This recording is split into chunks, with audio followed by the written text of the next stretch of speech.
Guys, Magnitudex here for GamersBeverage, episode 9 of my Xbox Live series for Assassin's Creed Brotherhood. So hopefully you guys checked out the introductory session 2 that I created for you guys. I had released it on the weekend, and it was like a special little project that I had been working on for a little while. And the main idea behind that project was basically to kind of make it as closest to the introductory session as possible.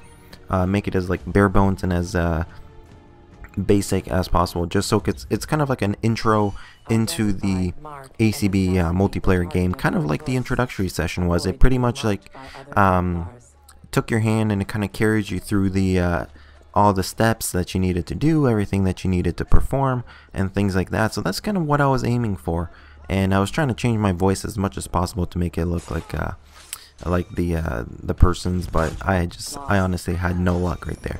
But finally, I have an Assassinate game for you guys. I know you guys have probably been very tired of watching Manhunt and whatnot from me, so I'll try to get a few more Assassinate games, a couple Wanted games, maybe some Alliance and Escort, because those are some of the games that most of you guys are pretty interested about and things like that. So as far as this game, the beginning is probably my worst start I've ever had, and then the ending also kind of dumbs down a little bit. But the one thing about Assassinate that you need to remember is when you are playing this game, you can easily take the lead if you get a nice little streak of maybe like 4 or 5 kills in a row, and it can just pretty much just rocket you right up to first place without you even trying. So that's the one thing about Assassinate. You have that ability to get kills one after another consecutively, constantly, all in a row. This guy, I don't know why he didn't pick up on me, kind of scanning the whole crowd right here, and I was pretty much walking back and forth and making myself as obvious as possible. I mean, I'm guilty for that stuff too, where I'm focusing on other things in the game and I don't have time to pick up on that kind of stuff. Right here, get some revenge on Justin Bieber. This guy was actually a pretty darn good player in the game. I gotta tell you, he gave me my run for my money. He was a level 50. He knew how to play this game. He knew how to screen people out. He knew how to pick people out of a crowd. So the one thing that I also have to kind of work on when I'm playing Assassinate is I tend to lock on the targets a lot earlier, and then I sprint towards them to kind of take them out. And by doing that, I kind of I lose that incognito, I lose that silent bonus, and it's kind of a loss right there for me. So right here, I see my compass filling up, and I see this thief acting a little weird, like she's walking a little fast.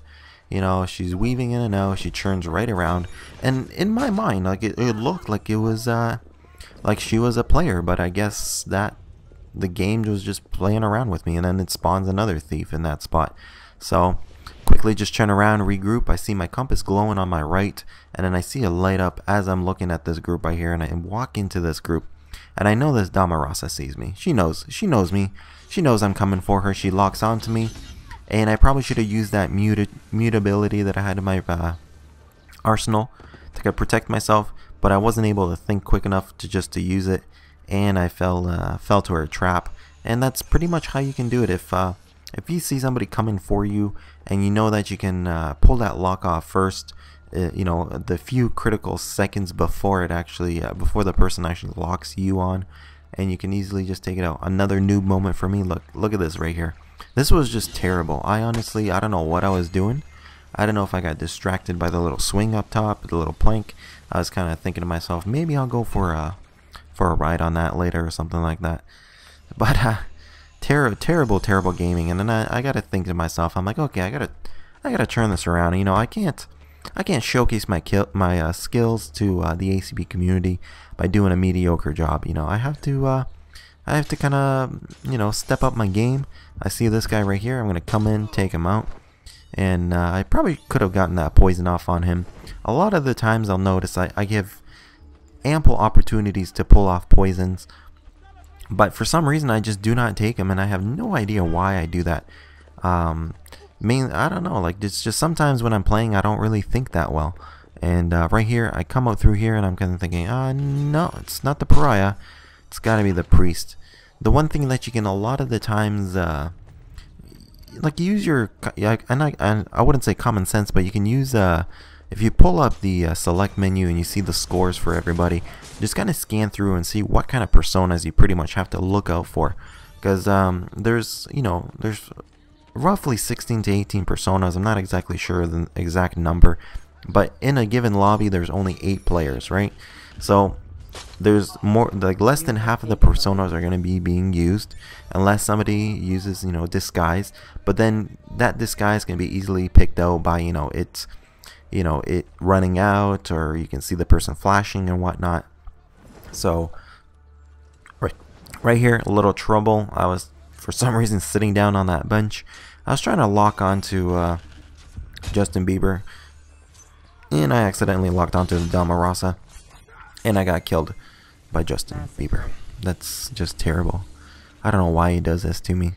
Like I said, he's a pretty good player. Like, he walked away from it before I could get the lock on him, and as soon as I made my move to jump over, he came back and took me out, and that's probably how you should do it. So it's pretty much how Assassinate works. If somebody screws up a assassination, then that person's going to be there to make sure that that person pays for their mistake. So right here, I'm hot on the trail of this Damarosa. Hopefully she doesn't pick me out too easily, but I think she does pick me out. She knows I'm following her. I have a hard lock on her right here, and she picks me out. So you know what I think to myself? Okay, I'll lock onto her, throw down that mute so she can't do anything about it, stun her, so I get an extra 200 points right there. Lock on, focus, poison, boom. That's how it's done. Nice and easy. And then I see this priest coming in right here. He's a little, he doesn't know what's going on. He doesn't know who to go for. So I'm going to make it easy for him, and I'm just going to lock onto him and take him out with a nice incognito hidden, and Justin Bieber right behind me just to take me out. But I'm fine with that. I got a poison kill, I got a greater variety, I got a hidden, I got incognito. And you can see how that kind of progression, got those 2 kills, one after another, rocketed me up to first place, got me all the points I needed. And the one thing I want to kind of stress, you see who sticks out the most right here? It's this smuggler. And the smuggler does this a few times in the game, where she's pretty much just walking on her own. Right here, I see in the distance the priest coming out. He tries to kind of throw me off by walking into the other priest and kind of blending through him, and I was able to thankfully pick out the right one and take him out. And I quickly just regroup. I see my compass lighting up. I know that the one is the pariah that just walked behind that corner, and I know there's also somebody on my left a little bit further up. So I'm gonna just wait it off, and right here you see the smuggler coming up all by herself. No blend group, no nothing, and that just makes you stick out so much. I see the pariah. I'm debating who to go after. I'm like, okay, this one's gonna come right next to me, so I'm gonna be able to get an incognito off of her, and I quickly just make a run for it because I know there's a little bit too much action going on in that spot. I see the priest right here. I'm gonna lock onto him, get in there. Hopefully I get that silent. Yes, I do.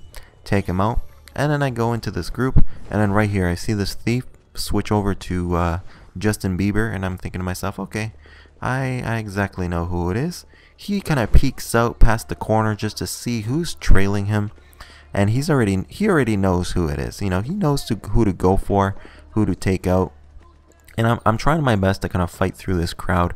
And this is where he turns his camera around, locks onto me, and takes me out. This was very nicely played. If you guys are ever looking for strategies or anything like that, that's probably the best thing to pull off, because most pursuers or people kind of trailing you in Assassinate will try to blend into the same group that you're blended in as, and kind of just wait out for the right moment, maybe even try to get that focus. And I mean, a lot of people are greedy to try to get those bonuses, and what you kind of need to do is wait it off, and hopefully be quick on that trigger finger with the defensive abilities, and be able to take him out quickly. So right here I kind of wasted it right there. I don't know if I got that silent. No, I didn't. I got the discreet, and it's 150 points, and that's a huge waste for me actually. If I had waited, I was a little bit smoother about it. I still had that defensive ability. I would have waited for him to lock me. I would lock him. So then my stun button would have showed up. I could have used the mute gotten 200 points, then focus, poison, and stack those points like no tomorrow. And if you keep kind of repeating that strategy and keep doing that, then you can easily reach 10k in the game. Right here, in a panic, I dropped my mute, and I had just no time to react or to lock onto this marquee. So I'm a little disappointed about that one, and it's pretty much the natural order of things in Assassinate.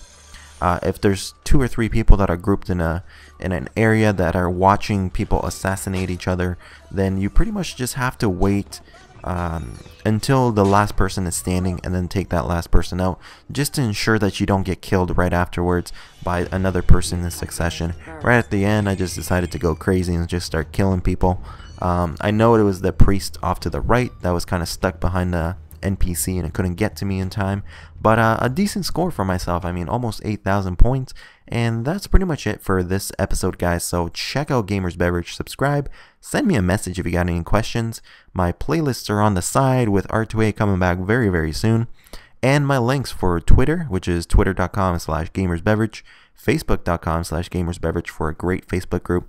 Check it out. I usually post videos up there, questions, discussions, and whatnot, and a few videos right there which will be featured very soon. So until later, guys, peace out and have fun.